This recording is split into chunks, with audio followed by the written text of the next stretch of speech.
What's going on, YouTube? This episode 18, it's not a uncommon thing, and most of you have probably done it, but we're going to have to replace the starter on the Corvette, and I'm going to show you a little trick. This thing will start sometimes, and then sometimes you get nothing. So, you know, I know it's the starter, but if you look, I mean, I got nothing. Sometimes it'll start, sometimes it won't. Nothing. But on your Chevys, if you get stranded, there's always a little trick. This doesn't work so well on Fords, but all I've got is just like a jack handle here, and I can see it from the top. See the starter.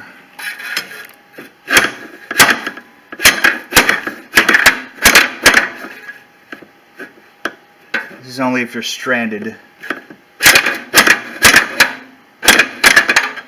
Let's see if that gets it. But you can, on the Chevys, the Fords, I've noticed it doesn't really work that way. Okay, I got better leverage on it. I didn't record it, but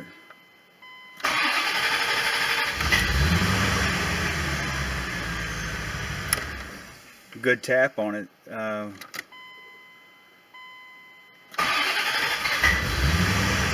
And it's temporarily fixed it. And good solid tap on it. Just even one time. If you can reach it. I can't get failure out of it now, but I'm going to replace it anyway.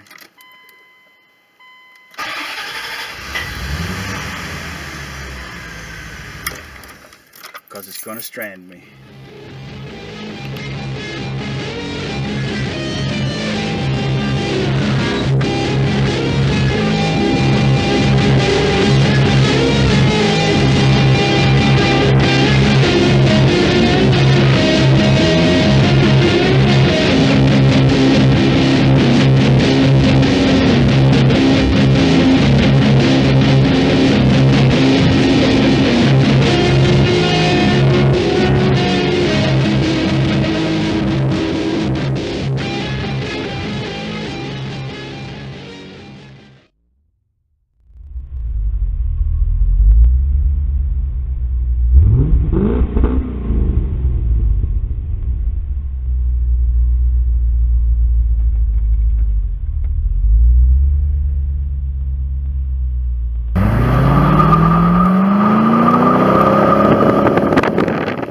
Alright, we've got it jacked up, and I like to use the creeper, so I get it pretty high in the air. Make sure you got it in park and you set your emergency brake tight. And on Corvettes, they sit so low. I usually have to come in from the side, and I'll use a piece of wood just to get it up a little bit so I can get my main jack under the main cross member. Even on that solid piece of steel that's the cross member, I'll still use a 2x6 to keep from bending it. It will still bend, and you'll still mark everything up. The negative ground here on these is a little bitty wrench. It's a 8mm. So make sure you disconnect your negative ground, especially when you're into something that has electrical running through it, because if you touch a couple of those wires without doing that, man, it's gonna make a mess. But already ordered the starter, and when I get this one off, I'll take it in and get my $40 core. There is a core on these starters, so my total on the starter will be $92 or something like that after the core exchange. Now on this one, I think the solenoid is bad, and I'll show you when we get it out. It's a separate piece on there, and I could have probably just replaced the solenoid on it, but I'm going to go ahead and replace the whole starter, just so that I don't have to worry about it in the future. And having changed all these parts out pretty much within 5,000–6,000 miles of this car is a good thing. That means it will be more reliable, and there won't be hopefully anything left to go wrong. So for me, just going ahead and replacing the whole starter will help with the total reliability factor.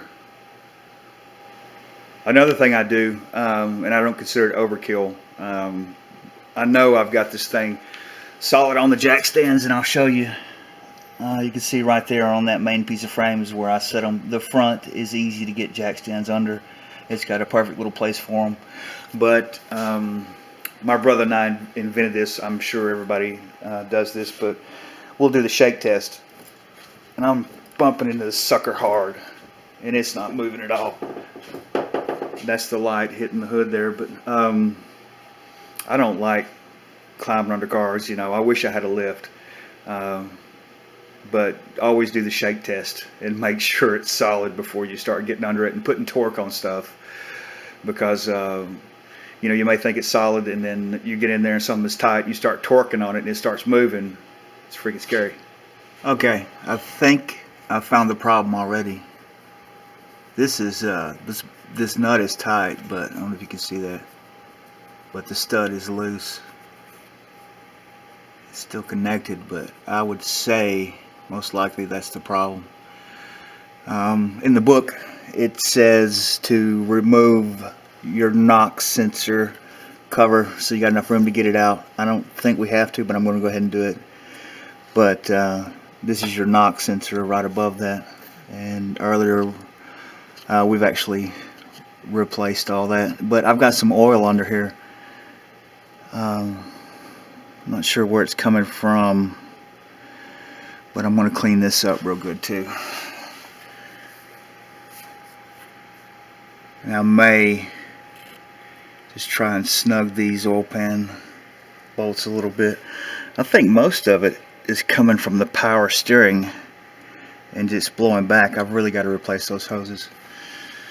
But it says also in the book that all your wires are different sizes so that they'll be easy to put back on. And I've got a thing to cut there.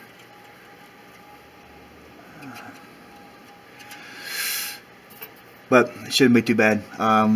Take the we've got the battery disconnected, so it doesn't matter if they touch, but we'll try and remember and record kind of. It's best to take pictures when you take things apart. But the oil is not the problem. And this car has done this since I've had it, and then it quit doing it, and that's the problem. But you should have just a couple of bolts going in here that drops the whole assembly down. If you can see that, there's one of them, and there's another one over there, I think, on the Chevys if I remember correctly, and then your wires, and it'll come out.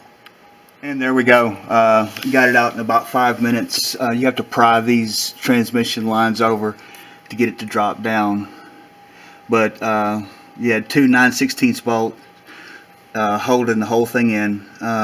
There won't be any shims on this. Some of them have shims, but I think we didn't have any in there. We're not going to put any back. Some of these bolts on the oil pan are a little bit loose.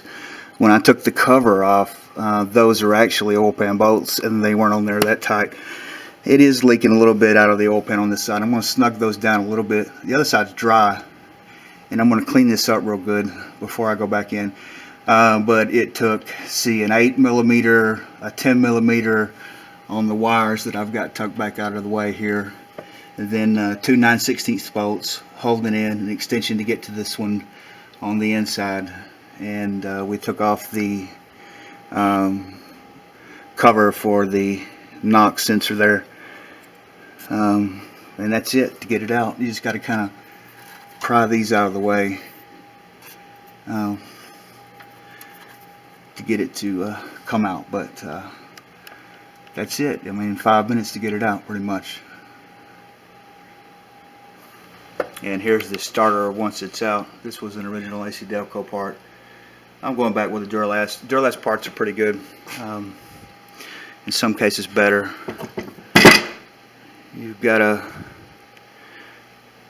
lead that comes over to the solenoid. I was going to say this was attached and the solenoid wouldn't come off on this one, but yes, it will. So this portion here is basically, well, I don't know. It's a little bit different than the older Chevy starters, which is an improvement. If you've worked on cars, the older Chevy starters were almost comedic because they weighed about 45 pounds, just the freaking starter. This one may weigh 10, so that's definitely an improvement for Chevrolet on their starters. But for your wiring connections, this is all you had. All of these went on one, and then one small one on this one. And I don't know if you can see that, but that's loose and that's broken inside. Well, look, I'm pulling the whole thing out. It's still attached to the wire, but it's not seated in there. And I'm assuming that may have been the issue. Hard to say, really. So I'm going to replace the whole thing. You can see this is my cover to my knock sensor, and we're going to clean all this up real good with brake cleaner when we put it back together. But now I have my core. I'm going to call them. I should have been at 9 this morning and make sure my part is in, and we'll go exchange them.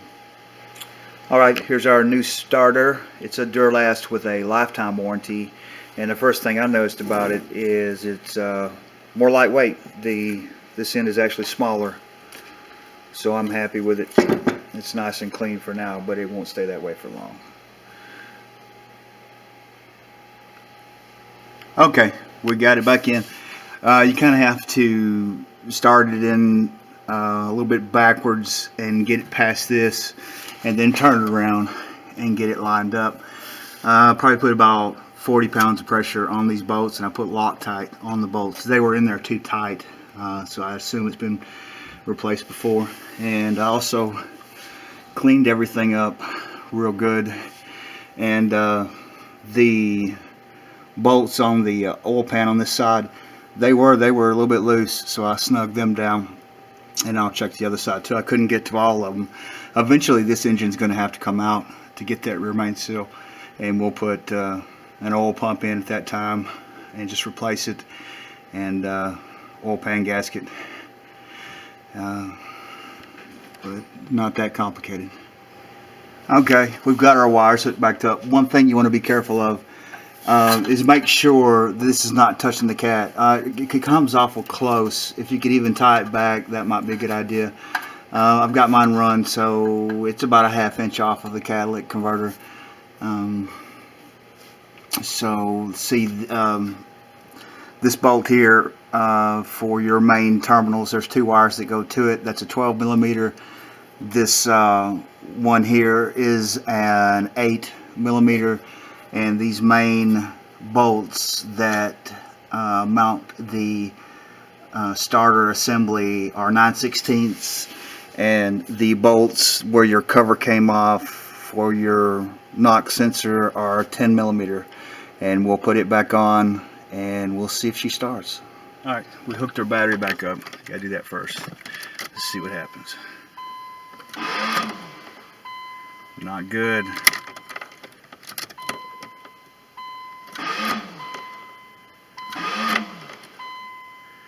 Yeah, we got an issue.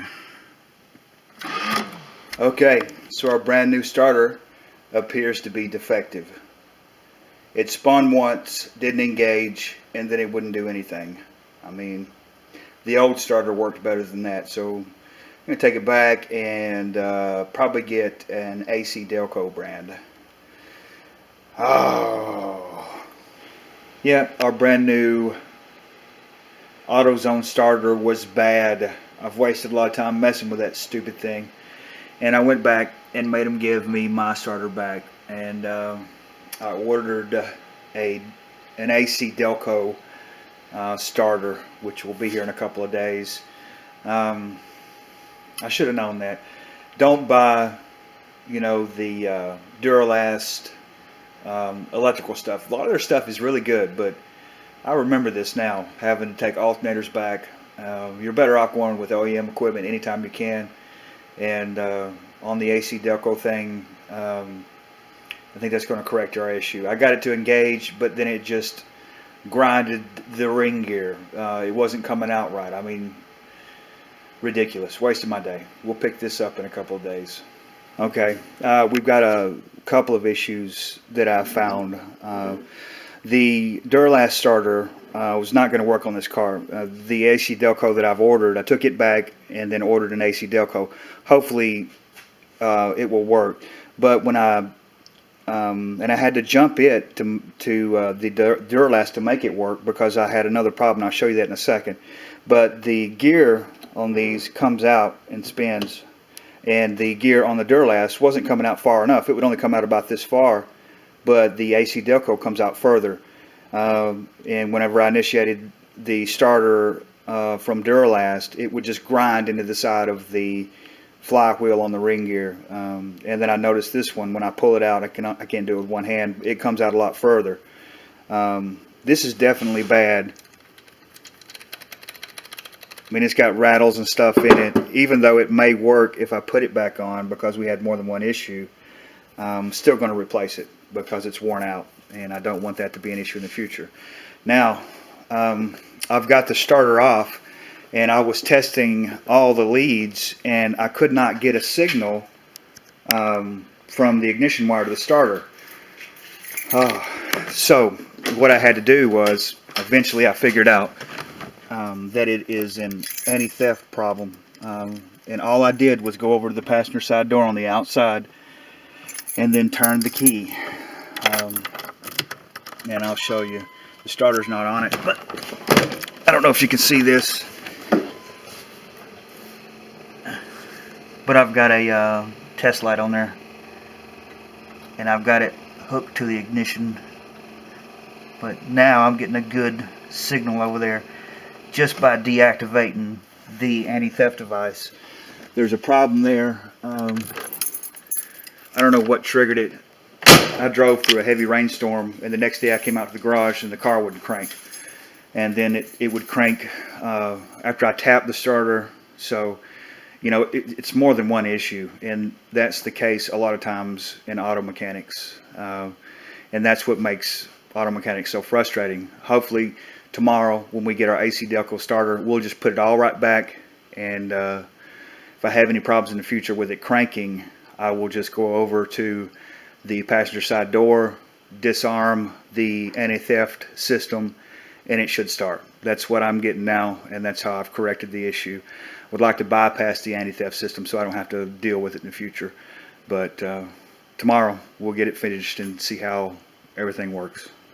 And another thing I probably should say, I did some research online, and then also read a lot in the manual before it triggered in my mind that it's probably a relay or something. There are some relays here, and I looked at one of those to replace was $15, and I thought, well, maybe they're not getting good ground or something like that.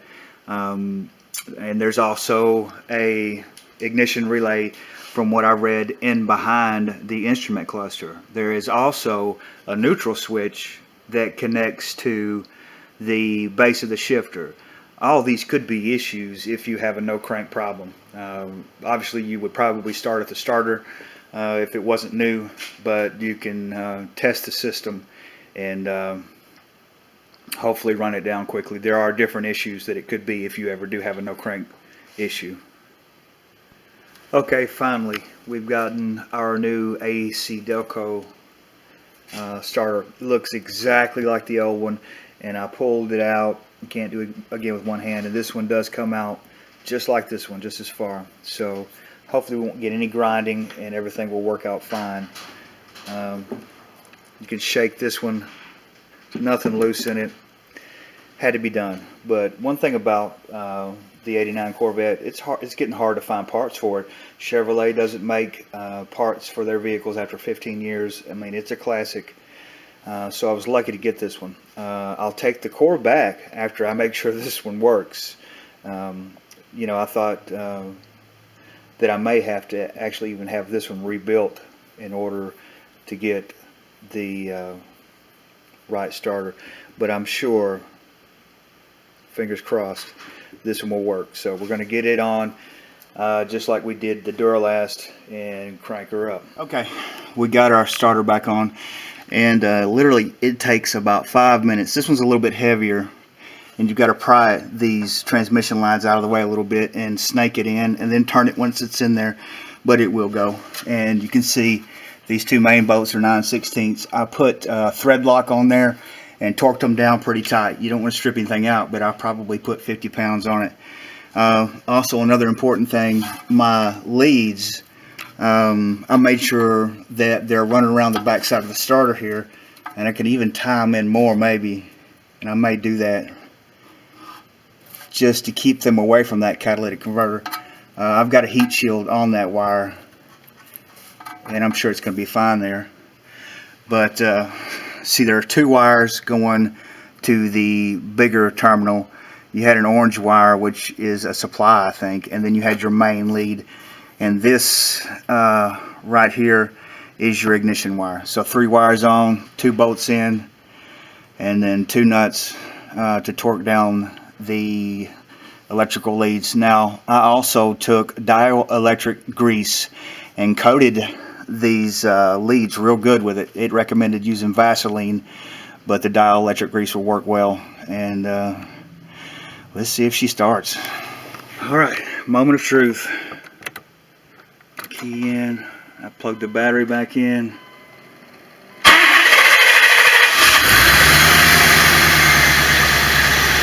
That actually sounds a whole lot better than the old starter. It sounds strong. Thank God. Thank you, Lord. The Duralast starter, it didn't kick out far enough to fully engage the flywheel. So it was just coming partially out, and it was just grinding into the ring gear. I'm happy with that. That starter sounds a lot better than it did before. And again, that wasn't the only issue. And I was aware that we weren't getting power to the ignition wire. Now, previous to 1989 on the Corvettes, I'm not sure if they even had the anti-theft device. But, and I've set it off before, getting out of the car, and then the door closed back halfway, and I pushed on it, and then it sets the alarm off. And in order to disarm it, you just take your passenger key, come over to the passenger door, and put it in the door and turn it counterclockwise. That's unlocking the door. Even if the door is unlocked, that will disengage the alarm system. It took me a while to figure that out, but and I had a test light on it, as I showed you. But as soon as I put the key in there, even though it was unlocked, and turned it to the left, well, that seemed to disarm the system, and I was getting power to my ignition wire. So, you know, if you have that issue, first thing I would try before relays and running down neutral switches is just try and disarm the anti-theft device. That seems to be an issue on these cars, and I don't think this one's working correctly. I would like to bypass that, but I'm not sure how to do that yet. I will research that, but waiting on parts took longer than anything, and it's always that way with these Corvettes. They will not have the parts in stock. Chevy does not make them, so you're always going to have to wait on parts. So as far as it being a reliable daily driver, the fact if anything goes wrong with it, you're going to have to wait 3 or 4 days. And I thought I may as well just order it from Rock Auto and have it delivered to my house, because they're going to have to order it at AutoZone anyway. They're never going to have anything in stock for this car. But we got the starter good and strong, and I'm happy with it. And we're going to get it off the jack stands, take it for a ride, and take our old starter back to AutoZone and get our $20 core fee, because I am happy. Anyway, thanks for watching. Hope it helped you, if anything, diagnose an anti-theft shutdown situation where you're not getting power to your ignition wire. And again, if it were to do that, it could be a lot of different things, but luckily for me it was that simple, which hopefully that won't cause me problems in the future. But again, thanks for watching. Hope you got something out of it.